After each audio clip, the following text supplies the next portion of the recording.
Welcome back, Wolfpack. Furless here. Yeah, like Furless would be on God damn it, now I said Pokemon Showdown. Yeah, like he'd be on Pokemon Showdown. But we're here. What's going on, guys? Jameem, Lord and Savior, AAron2420. We're here for the first week of the NPL. This is actually not our match. I decided for this season I would do my team builders and matches separately. Mostly just because I figured that to explain this team that I built for week 1, and this is week 1, keep in mind. So this is the week that should be just kind of the learning my mons week, in a sense. Especially with a team of a lot of new Pokemon. In fact, on this team alone, I've only used one of these Pokemon in the Elite format, and it was only 1 week. So, in a week 1, this is kind of the week you're supposed to learn your mons. Yeah, I have a lot of really complicated sets, in a sense. Some of them aren't, and like you'll see like Volcarona, literally it's on the screen now, it's not that complicated. But my reasoning behind the sets, there's a lot into it, so I figured this season I'm going to do my team builders and matches separately. So yeah, let's get right into it. First up, we got Sunny D, the Volcarona. I brought this because if you, I'll have Adam's team actually like displayed on the side or like somewhere else. In fact, actually, you know what, I'll pull it up now, because fuck it. There's nothing bad here, yep, nothing bad.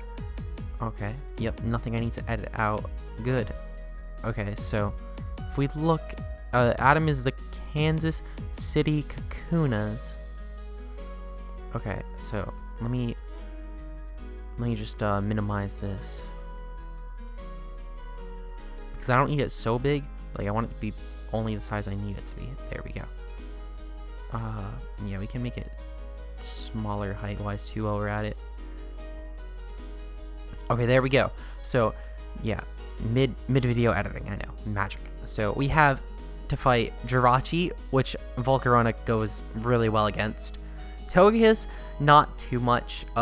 Circuitry we can handle pretty well. As long as we're set up already, that is. Like, we can't really set up on Circuitry, but we can at least take it out. Mega Beedrill is fucked. Entei, not really. Kyurem, decently, especially if we're set up already, unless if he specs. If he specs, I don't really want to set up on him. But, as I said, wouldn't really set up on Kyurem. I'd more so already keep going after Kyurem. Gligar, we can actually set up on Gligar thanks to our spread, as long as he doesn't have Stone Edge. And we have HP Ice, thank God, so we can actually touch Gligar for decent damage. We can actually kill it because of this. Persian's fucked. Bewear's fucked. Lilligant, that's fucked. So I cannot necessarily set up on everything, but what I can set up on, is mons that he will definitely bring, like Togekiss, not Togekiss, Jirachi, for example, he will definitely bring. And also Gligar, he will definitely bring that. So I feel like Sunny D was kind of the logical answer, also because it handles a lot of what Ethnic Hoodlum, our next Pokemon, cannot. Now, goddamn, I have to click back on here. That's gonna be annoying. So Ethnic Hoodlum, our Kyurem Black, is holding the Icium Z this week with Terravolt, Blizzard, Hail, Earth Power, and Draco Meteor.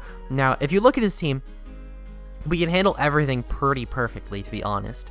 And thanks to Thundurus, actually, everything that we need to outspeed in the Hail, we can outspeed even if it's Scarfed. For example, I believe the only thing that we don't outspeed is a Scarf Jirachi, I believe. I believe we even outspeed, yeah, we outspeed even Mega Beedrill in the Hail. That's what the set was for. So really, we just got to Thunderwave Jirachi if it's a Scarf set. Though I wouldn't keep this thing in on Jirachi anyway, because Jirachi could take us out fairly well. So, and plus I have Volcarona for that. That's our Jirachi answer. Well, one of two. So Kyurem Black, though, once Jirachi's gone, I could bring this thing in on something like Gligar, or I could bring it in on Kyurem. Well, not Kyurem. I could bring this thing on like Gligar, or Persian, or Lilligant, or Circuitry even, and I can get up my Hail and just start sweeping through his team. Z-Hail gets our speed up to +1, which is going to be very helpful in this match. So, yeah, I feel like also with the set, because we're never missing Blizzard in the Hail, at least for those 5 turns, and 5 turns is all I need with Kyurem. So, that was the reason behind Ethnic Hoodlum.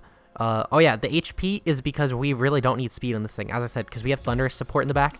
So next up, though, we have the Crimson Chin Mega Steelix. Now, Mega Steelix was EV'd very carefully, guys. With this spread, we can take out a Bandit Entei 100% with Earthquake, assuming he's not HP invested. because he's probably going to be speed invested to take on Kira. I'm assuming that, you know, it's before the hail is up. So that's why I ran with, because even if he's adamant, because since we have like no speed, he would totally handle us. So that's why we have the attack investment. So unless if he's HP invested, we kill it 100%. And even if he is HP invested, realistically, Entei would come in on rocks for the most part. So Entei would be fucked up coming in on rocks, and Earthquake would kill it. And we can still take in, we still even take a Banded Flare Blitz fairly well from an adamant Bandit Entei. So that's the reason behind the Crimson Chin spread. Earthquake is because stab, and as I said, for Entei, and also it's great against like Beedrill. Heavy Slam hits. Oh yeah, this thing is also our other Jirachi counter because he has Z Jirachi with Celebrate, which is a little scary because that thing could be a very powerful sweeper for him. Mixed Jirachi, even physical or special, so something we have to keep in mind. This thing handles Togekiss fairly well with Heavy Slam. Also, Heavy Slam works great against Akira. We got Ice Fangs, that way Gligar doesn't wall us out, because Gligar could very well come in, wall us out, get the defog off after we switch, and then be free to switch out into whoever he needs to. But with Ice Fang, it's a 2-hit KO even against a physically defensive Gligar, so we should be perfectly fine against Gligar. He's not going to force us out. And Gligar won't exactly do too much. Well, actually, I don't think it's a 2-hit KO, but we definitely do outstall him, or at the very least outwall him. Not really stall, but we definitely take him out before we get taken out. So he can't really take us on there. Next up though, we got Pisces. I ran a really weird spread on this week. I think everyone expected him to run like Calm Mind or some shit. It sort of seemed like in the chat at least. But we got Light Clay with Misty Surge, Defog, Reflect, Light Screen, and Nature's Madness. Now something that I will need to keep in mind for the match. I cannot defog with screens up because I will get rid of my own screens. So that is something I need to keep in mind. But if I defog and then set up screens, or even just defog or just set up screens, this thing is probably going to be my lead, if not Mega Steelix, depending on what he brings, because I can easily get up screens. This will actually allow me to take on Xurkitree fairly well with Kira and Black even if he's +3, so we should be great in that department. Nature's Madness is great against Pokemon that are really bulky on team like Blastoise, or against like Jirachi and Togekiss. So we got Pisces here, not really an offensive mon, but we have a lot of offense, as you could see. Next up though, we got Meyer. I was really iffy on bringing Meyer this week, but at the same time I feel like this thing, with how I calced it out, and I went very, very precise with Meyer this week. So we got Meyer with Choice Scarf and Imposter with Transform. That's it. That's all you need. We got Max HP, Max Speed, Naive Nature, because he's a lot of mons that could be mixed or special or physical. So I figured I kind of wanted to have free range when it came to using this thing offensively. Not really going to use this thing too defensively unless if we lose Tapu Fini and I need a Defogger or a Rapid Spinner, because he has Togekiss, he has Blastoise, and he has Gligar, all of which can have hazard removal. So we have options when it comes to that. Also, the IVs, as you can see, the IVs are really fucking weird. This is because if we come in on Xurkitree, and Xurkitree is like all beast boosted up and shit, whether it's beast boosted in speed, which he might try and do, like he might try and run some like jolly Xurkitree. I don't know, I've run Timid Kartana, so I can't judge, but he might, if he tries to go like really intricate with his Xurkitree, or even just tries to get up some special attack boost with the Choice Scarf.